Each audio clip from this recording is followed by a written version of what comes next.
يا صباح الخير او مساء الخير على حسب ما هتشوفوا الفيديو. ازيكم حبايبي؟ عاملين ايه؟ يا رب تكونوا بألف خير. النهاردة هنبدأ مع بعض اول فيديو في كل يوم حكاية مع توما. صاحبة حكايتنا النهاردة بتقول: انا عندي 35 سنة، ابويا متوفي من زمان، وامي ست كبيرة طالعة على المعاش، وعندي اخت واخ، كل واحد فيهم متجوز وعايش مع نفسه.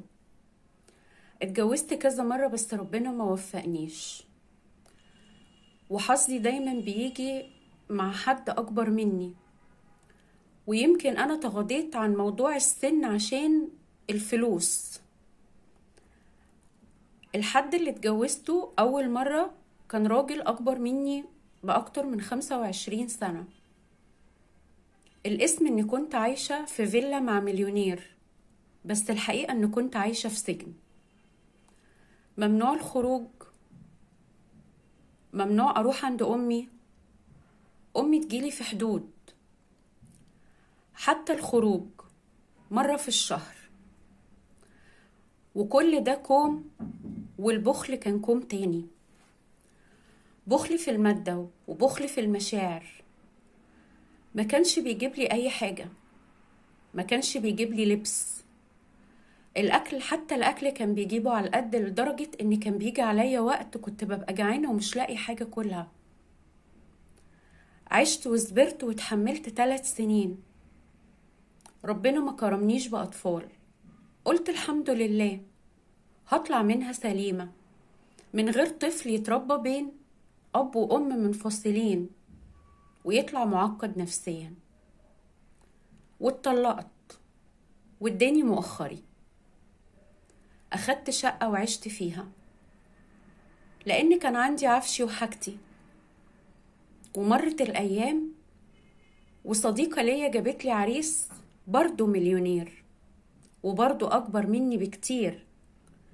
يمكن عدد السنين اللي فرق بيني وبينه أكبر من الزوج الأولاني. مهندس طالع على المعاش. أنا ساكنة في مكان شعبي، وهو ساكن في مكان راقي. أصريت إني آخد شقة تاني أنقل فيها برضو في نفس المكان الشعبي اللي أنا قاعدة فيه، لأنه جنب أمي، وأمي ست كبيرة، أنا بس اللي بشوف لها طلباتها. وطلبت منه إن احنا نتجوز عرفي عشان أنا باخد معاش أبويا، لأن معاش أبويا ده أنا بصرف بيه على ابن أخويا اللي أمه وأبوه منفصلين، وكل واحد فيهم رافض يصرف عليه، فكنت باخد المعاش عشان أصرف على ابن أخويا. وبعد فترة من جوازنا اكتشفت برضو إنه بخيل.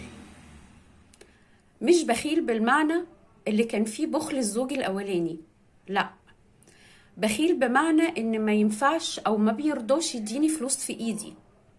عايزة لبس، تعالي أنا أجيبلك. عايزة تخرجي، تعالي أخرجك. نفسك في أكلة معينة أنا أجيبها لك، لكن تاخدي فلوس في إيدك لا.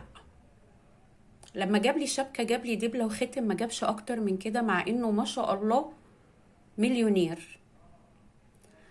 لما بصمم إني أنا أقعد في الشقة اللي في المكان الشعبي اللي جنب أمي، ما بيرضاش يصرف عليا، وأوقات كتير ما بيرضاش يقعد معايا فيها. وبقالي دلوقتي داخلة في 3 سنين متجوزاه، وبرضه ربنا ما كرمنيش بأطفال، لأن المشكلة عندي أنا. لما حبيت أنفصل، ظهر على وجهه الحقيقي أو ظهر بشخصيته الحقيقية. وليه أنا حبيت أنفصل؟ لأنه كان شخص خاين، بيكلم ستات كتير وبيعرف ستات كتير، وكانت بتجيلي سكرينات بمحادثته مع ستات.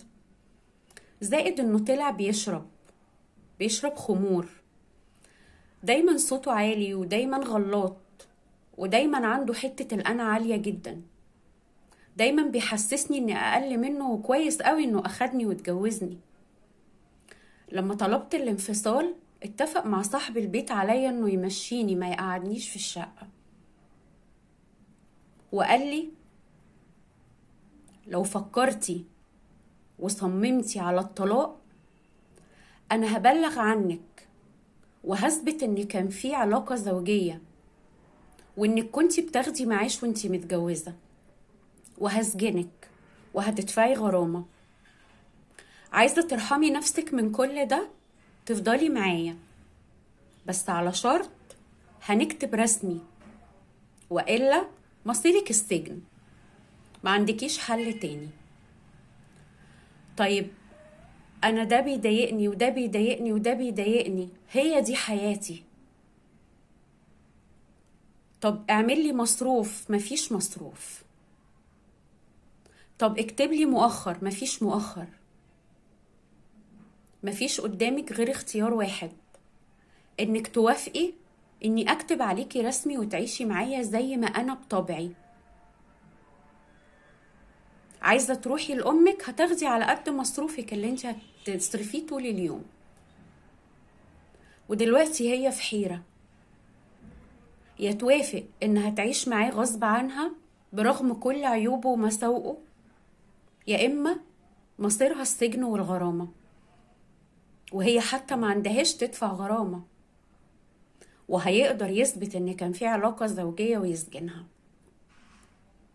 عشان كده انا بقول لها وبقول لكل بنت، ما تفكريش في المال، ما تفكريش في الفلوس، ما تفكريش ان انتي عايزة تعيشي حياة مرفهة وممكن تتنازلي عن حاجات كتير قوي عشانها، وبعد ما بتتجوزي بتكتشفي الحقيقة المرة. ودي كانت مشكلة صاحبتنا اللي معانا النهاردة، ودي كانت حكايتها. نتشارك مع بعض في الكومنتات ونعرف رأيكم ايه، ونعرف ازاي نقدر ننصحها انها تعدي من المشكلة دي ازاي. لو عجبكم الفيديو ياريت تدعموه باللايك والشير، واللي أول مرة يشوفنا يشترك في القناة ويفعل زر الجرس عشان يوصلكوا كل جديد. واستنوني في فيديو جديد وحكاية جديدة، مع كل يوم حكاية مع تومة.